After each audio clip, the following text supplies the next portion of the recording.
Membrane, कोशिका झिल्ली। कोशिका भित्ति के बारे में हम लोग पढ़ चुके थे।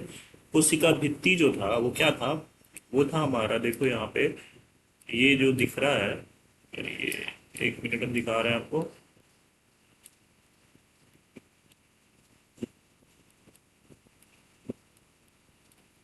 ये वाला पार्ट जो है, ये बाहर वाला पार्ट जो दिख रहा है, ये क्या था? कोशिका भित्ति था। और ये वाला सब जो पार्ट दिख रहा है आपको, ये है कोशिका झिल्ली। ठीक है, आज इसी के बारे में हम लोग पढ़ेंगे। ठीक है, इसी के बारे में हम लोग आज पढ़ेंगे। ठीक है, चलिए स्टार्ट करें। चलिए, तो आज स्टार्ट कर रहे हैं हम लोग कोशिका झिल्ली। तो कोशिका झिल्ली जो है, ये कैसा स्ट्रक्चर दिख रहा है हम लोग? दो परत वाला स्ट्रक्चर दिख रहा है यहाँ पे। एक परत ये हो गया और एक परत ये हो गया। दो लेयर्ड स्ट्रक्चर दिख रहा है। तो पहला ही पॉइंट है कि कोशिका झिल्ली क्या होता है कि ये दो लेयर्ड स्ट्रक्चर होता है।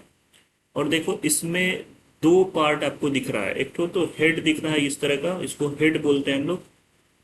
इसको क्या बोलते हैं हम लोग? हेड बोलते हैं।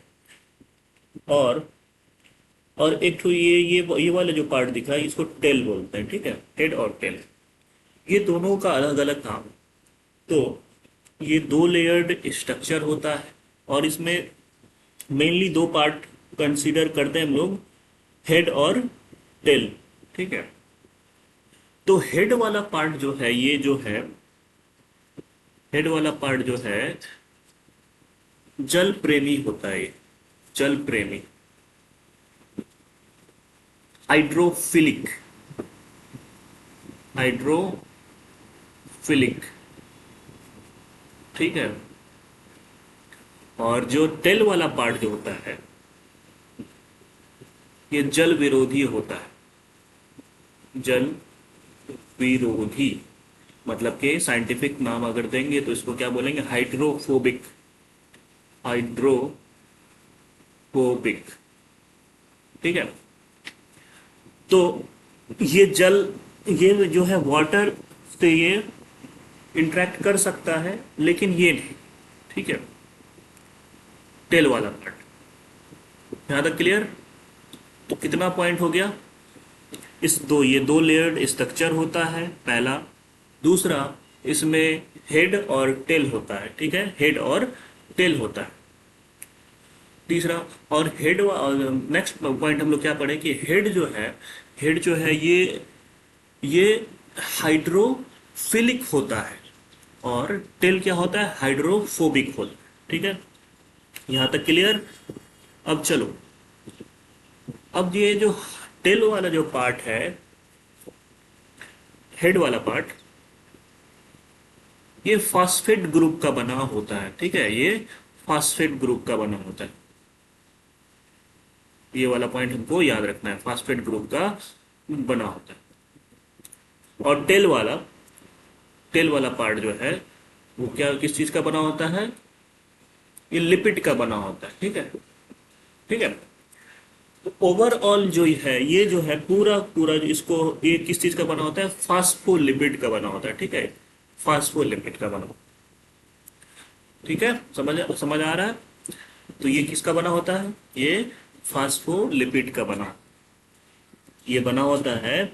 प्लाज्मा मेम्ब्रेन जो है, कोशिका झिल्ली जो होता है, कोशिका झिल्ली किसका बना होता है? फास्फोलिपिड का बना होता है। ये लिख देते हैं, कोशिका झिल्ली किसका बना होता है? फास्फोलिपिड। फास्फोलिपिड।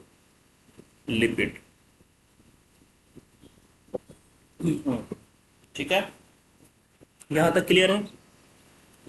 चलिए आगे बढ़े। अब चलो, ये जो है काम कैसे करता है, ये समझते हैं हम लोग। ठीक है, ये जो हेड और टेल जो है, ये काम कैसे करेगा, ये हम लोग समझते हैं। चलिए आगे बढ़ते हैं, मिटा लेते हैं इसको पहले, उसके बाद हम लोग आगे बढ़ेंगे। अभी तक हम लोग क्या पढ़ लिए? अभी तक पढ़ लिए हम, ये दो लेयर का बना होता है। पहला हेड वाला, इसमें दो पार्ट कंसीडर करते हैं ज़्यादातर, ये हेड है और ये टेल है। हेड जो है हाइड्रोफोबिक, हाइड्रोफिलिक होता है, टेल हाइड्रोफोबिक होता है।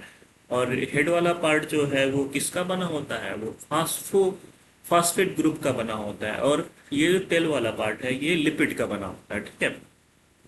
तो ये है, इस तरह से हम लोग इसको अभी तक हम लोग यहाँ तक पढ़ चुके हैं। चलो अब मान लो कि ये जो है ये हमारे बॉडी में है, ये जो है हमारा बॉडी किससे बना होता है, ये हमारा बॉडी जो है सेल से बना होता है ना, हमारा बॉडी सेल से बना होता है। तो सेल से बना होता है, और हमारी बॉडी में मतलब के अंदर क्या है, 70% से लगभग 70% से ऊपर का ऊपर पानी है, यहाँ पे पानी है, मान लो यहाँ पे पानी है, ठीक है, ये पानी है, ठीक है। और भी बहुत सारा मिनरल होता है, जैसे और भी पानी में छोटा छोटा मॉलिक्यूल्स मिला होता है ना, पानी में छोटा छोटा मॉलिक्यूल्स भी मिला होता है। सपोज करो कि ये जो है हमारा बॉडी के अंदर, अपने आप को इसको इसको इमेजिन करो आप, ये वाला पार्ट को, ये कोशिका झिल्ली को। तो यहाँ अगल बगल सारा जगह पानी है, तो ये पानी में छोटा छोटा मॉलिक्यूल्स है, ठीक है, छोटा छोटा मॉलिक्यूल्स। तो क्या हो जाएगा, इसके पार हो सकता है बड़े आसानी से, पानी के अंदर का जो छोटा छोटा मिनरल्स है वो बड़े आसानी से इसको पार कर लेगा, ठीक है। लेकिन लेकिन जो बड़ा मॉलिक्यूल्स है वो यहाँ से पार तो करेगा, लेकिन यहाँ पे फंस जाएगा, ये टेल वाला पार्ट में फंस जाएगा। तो यहाँ से बात निकल के आया कि ये जो टेल वाला पार्ट जो है ये एक बैरियर का काम करता है बड़ा वाला मॉलिक्यूल्स के लिए, ठीक है। छोटा मॉलिक्यूल्स बड़े आसानी से इसको पार कर सकेगा, लेकिन बड़ा वाला मॉलिक्यूल्स के लिए ये जो टेल है यहाँ पे टेल में फंस जाएगा, वो बड़ा मॉलिक्यूल्स से पार नहीं कर पाएगा।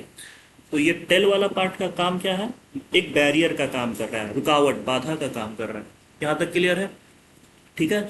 तो ये बड़ा मॉलिक्यूल्स आखिर पार कैसे होगा, ये बात भी तो है कि जो ये बड़ा मॉलिक्यूल्स को पार करने के लिए कोई ना कोई तो जगह चाहिए ना। तो जगह दे रहा है, तो यहाँ पे दिख रहा है, देखिए यहाँ पे कौन सा जगह देगा, बड़ा मॉलिक्यूल्स इस प्रोटीन चैनल के थ्रू पार होगा, ठीक है। ये जो प्रोटीन चैनल दिख रहा है ना, यहाँ से ये पार हो सकता है बड़े आसानी से। तो बड़ा मॉलिक्यूल्स जो है किसके थ्रू पार हो जाएगा, प्रोटीन चैनल के थ्रू। इतना कुछ हम लोग को यहाँ पे ध्यान रखना है। तो चलिए फिर से रिवाइज करते हैं हम लोग। आ, पहला पहला क्या है, ये दो लेयर्ड स्ट्रक्चर है, ठीक है, दो लेयर्ड टू लेयर्ड स्ट्रक्चर है। दूसरा ये है, इसमें हेड वाला पार्ट होता है और टेल वाला पार्ट होता है। तीसरा हेड वाला पार्ट जो है ये फास्फेट ग्रुप का बना होता है, और टेल वाला पार्ट जो है वो लिपिड का बना होता है। तो ओवरऑल हम लोग कह सकते हैं कि ये जो है फास्फोलिपिड का बना होता है, ठीक है, फास्फोलिपिड का बना होता है। यहाँ तक क्लियर। आगे हम लोग क्या पढ़े कि यहाँ पे हम लोग इसको इमेजिन किए कि ये बॉडी के अंदर है, ठीक है, बॉडी के अंदर है, बॉडी के अंदर बहुत सारा मिनरल्स होता है, बहुत सारा मॉलिक्यूल्स होता है, छोटा मॉलिक्यूल्स बड़ा मॉलिक्यूल्स। तो छोटा मॉलिक्यूल्स के लिए तो ये बड़े आसानी से इसको पार किया, ठीक है, लेकिन बड़ा मॉलिक्यूल्स के लिए ये टेल वाला जो पार्ट है वो एक हर्डल का काम किया, ये एक बाधा का काम किया, एक रुकावट का काम किया, ठीक है। तो ये वाला है, तो बड़ा मॉलिक्यूल्स किससे पार हो रहा है, ये प्रोटीन चैनल से पार हो रहा है, आ जा सकता है ये प्रोटीन चैनल से। तो नेक्स्ट पॉइंट निकल के आ रहा है, ये जो है सेमी परमिएबल है, ठीक है, ये सारा मॉलिक्यूल्स को नहीं पार कर पा रहा है, ठीक है। मतलब कि सारा मॉलिक्यूल्स को पार करने के लिए इसका जो प्रोटीन चैनल का जरूरत पड़ रहा है। तो ये जो है सेमी परमिएबल है, मतलब परफेक्टली परमिएबल नहीं है, ये परमिट नहीं कर रहा है किसी को, मतलब जाने के लिए किसी न किसी चीज़ का सहारा लेना पड़ रहा है ना, इसका सहारा लेना पड़ रहा है। इसीलिए ये जो लेयर्ड है, ये जो स्ट्रक्चर है, ये कैसा है, ये सेमी परमिएबल है, ठीक है। चलो ठीक है, तो ये हो गया हमारा यहाँ से, ठीक है। चलिए अब हम थोड़ा सा इसमें बढ़ भी लेते हैं। देखो फास्फोलिपिड है, ये इसका बना होता है, ठीक है।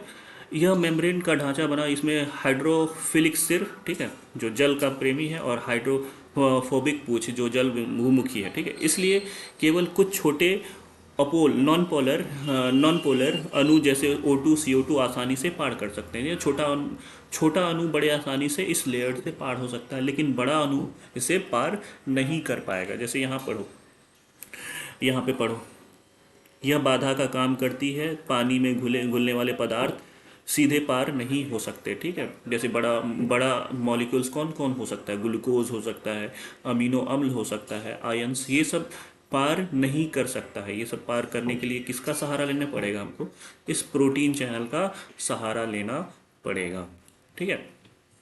तो यहाँ तक सब चीज़ वही लिखा हुआ है जो हम लोग अभी पढ़ चुके हैं, ठीक है। ये जल प्रेमी होता है, सिर वाला पार्ट, ये फॉस्फेट ग्रुप का बना होता है, यह कोशिका के बाहर और अंदर पानी वाले हिस्से की ओर रहता है। काम पानी और घुलनशील पदार्थ के संपर्क बनाए रखना है, ठीक है। ये सब है। पूछ जो है किसका बना होता है, ये फैटी एसिड लिपिड का बना होता है, ठीक है।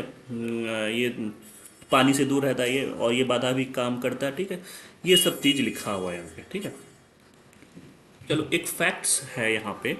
फैक्ट्स तो हाँ, चलो एक चीज़ तो देख लो, ये प्लाज्मा मेम्ब्रेन जो है, प्लाज्मा मेम्ब्रेन कैसा है, बाई लेयर्ड स्ट्रक्चर है, द्विपरतीय संरचना है। यहाँ तक पढ़ लिए थे हम लोग। ये कहाँ, ये किसका बना होता है, फॉस्फोलिपिड का बना होता है। और फॉस्फोलिपिड में क्या क्या होता है, प्रोटीन, लिपिड और कार्ब्स, कार्बोहाइड्रेट देखो यहाँ पे भी है ना, ये कार्बोहाइड्रेट चेन, ये बाहर की ऊपर की ओर, बाहर की ओर निकला हुआ, तो इसका बना होता है ये, ठीक है। इसका क्या होता है, ये बना होता है। तो ये हम लोग को ध्यान में रखना है, ये हम लोग को ध्यान में रखना है। और कुछ फैक्ट्स हैं, कुछ फैक्ट्स है। हाँ, देखो यहाँ पे ये भी हम लोग पढ़ लिए थे। It is a semi permeable membrane, यह एक अर्ध प्रागम्य झिल्ली है, यानी कि ये अर्धप्रागम्य झिल्ली है। ये भी हम अच्छे तरीके से समझ चुके हैं कि अर्धप्रागम्य सेमी परमिएबल मेम्ब्रेन क्यों है, ये भी हम लोग अच्छे तरीके से समझ गए। वह झिल्ली जो कुछ विशेष अणुओं या आयन को ही अपने माध्यम से गुजरने देता है, ठीक है, इसीलिए, ठीक है। ये भी हम लोग क्लियर कर चुके हैं पीछे। प्लाज्मा झिल्ली की द्विपरतीय संरचना को समझने के लिए, हाँ, ये वाला चीज़ जो है हम लोग को याद रखना है। संरचना को समझने के लिए दो साइंटिस्ट ने एक मॉडल प्रस्तुत किया था जिसका नाम था फ्लूड मोज़ेक मॉडल, ठीक है, फ्लूड मोज़ेक मॉडल। और उससे उस साइंटिस्ट का नाम है सिंगर और निकोलसन, सिंगर और निकोलसन, ठीक है। ये वाला डाटा हम लोग को याद रखना है, मतलब अगर आएगा तो टिक कर पाइएगा, अगर नहीं, मतलब अगर नहीं याद होगा तो नहीं टिक कर पाइएगा। मॉडल कौन दिया था, सिंगर और निकोलसन। कैसा मॉडल था वो, फ्लूज मोज़ेक मॉडल था, वो फ्लूड मोज़ेक मॉडल था, ठीक है। और सबसे पहले जो है साइंटिस्ट जो है, ये जो इस स्ट्रक्चर को देखा था वो ग्रेनेल ने देखा था। किसका सेल में कौन सा सेल में देखा था, वो आरबीसी की सेल में देखा था, ठीक है। ग्रेनेल ने देखा था, आरबीसी की सेल में देखा था, ठीक है। साइंटिस्ट, दो साइंटिस्ट हो चुका है। जो स्ट्रक्चर दिया था, स्ट्रक्चर जो दिया था वो कौन था, सिंगर और निकोलसन था। और जो देखा था साइंटिस्ट, ये देखा था ग्रेनेल ने, आरबीसी की कोशिका में देखा था, ठीक है। यहाँ तक क्लियर है।